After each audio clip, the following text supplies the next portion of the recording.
Welcome back, Dram Fam, to another episode on the Whisky Diary. So what is the difference between a vintage whisky and its modern day counterpart? Let me explain.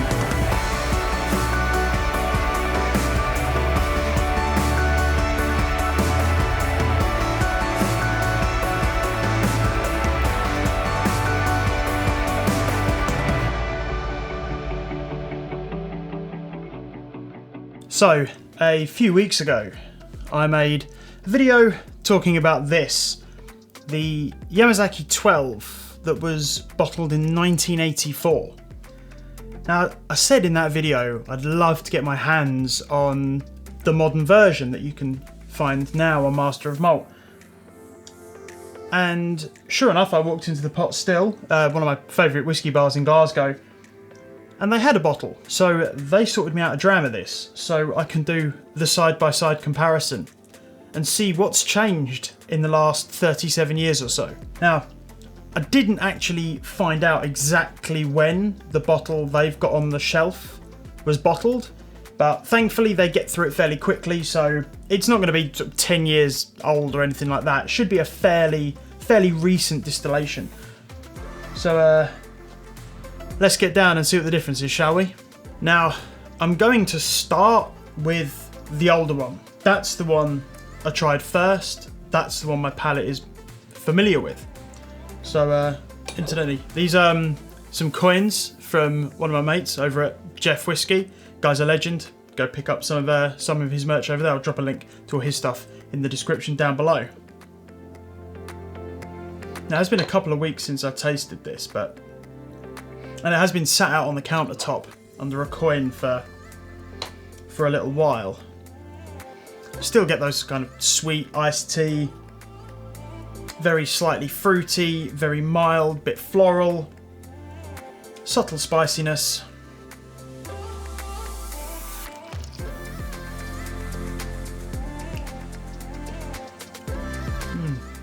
On the palate, I think I described it as champagne-y at the time, but quite a dry, winey arrival. Gets quite sweet, quite spicy. Finish, moderately short, moderately two-dimensional. Spiciness coming through, quite akin to a grain whiskey. I think I mentioned it was quite grainy before.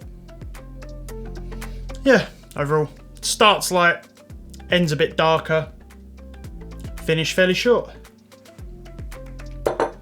I am very intrigued to see what the new one tastes like. Oh. Initially a lot richer.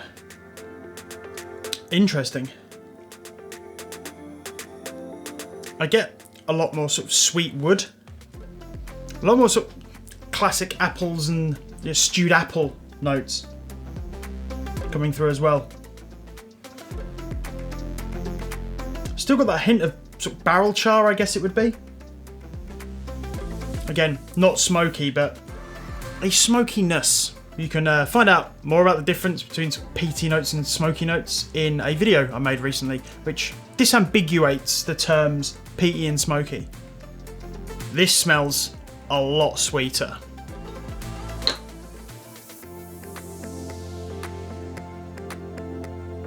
Oh wow, yeah. This smells a lot more musty. This smells definitely sweeter and brighter, more alive than this does. Let's pop that back on. Palate.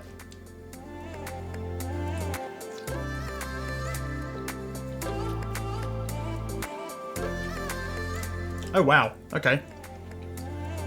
Not as strong as an arrival as this. Doesn't have that initial winey champagne drying sensation. The spirit feels a lot lighter on this side than it does. This was quite a heavy, quite a heavy feeling spirit. This definitely feels more in line with what I would expect a traditional Japanese whiskey to feel like from a spirit perspective. It's got a bit of a tea thing going on, a bit more of a raisiny, not entirely spicier,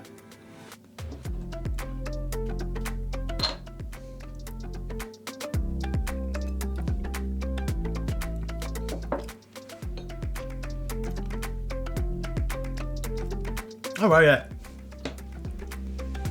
This is sweeter. The spirit is lighter. The flavour is more... I'd say that the flavour is more together. This has got a lot of notes. It changes as you're, I think I said it starts off quite light, ends up quite heavy. This doesn't have so much evolution. That's the word I was looking for. This doesn't have so much of an evolution. This arrives a little bit less big. Doesn't really go anywhere from that. The finish is a little longer on this than it is over here. This has got a sweeter, more drawn out finish. Leaves some sweeter, spicier flavours around at the end. Especially on the retronasal olfaction, you can definitely taste that sweetness that's on this side that this didn't really have. So, in summary, the vintage whiskey definitely lacked a refinement to it. To me, it had more of a grainy flavour. It had a lot more evolution to it. It felt a little bit more untamed, maybe a little bit rawer. The spirit itself felt heavier. This had a much bigger arrival. This didn't. Whereas this evolved, got spicier, and then fell away quite quickly. The stickiness and the sweetness of this stuck around for just a little bit longer. Left more of a residual spiciness behind. Generally tasted like a more refined whiskey overall. I'd be keen to know what the differences are in the distillation process, in the stills, in the water. What made these whiskies fundamentally different? As for preference, very difficult to tell. I think I preferred the older one more. I like things that are a bit wild, a bit untamed. I'm a massive fan of new make spirit. I don't mind things to be stronger, spiritier, and less refined, but I can see why a lot of people like, well, either of these whiskeys. They're fundamentally the same whiskey. I can see why a lot of people like them. This is a lot lighter. Don't get me wrong. Both very, very good. But anyway, that's enough from me. Thank you all very much for watching. If you like this video, please hit the like button down below. And if you'd like to support the channel, please hit the subscribe button, and you can click the bell icon to be notified whenever I upload. And on that note, Slàinte mhath.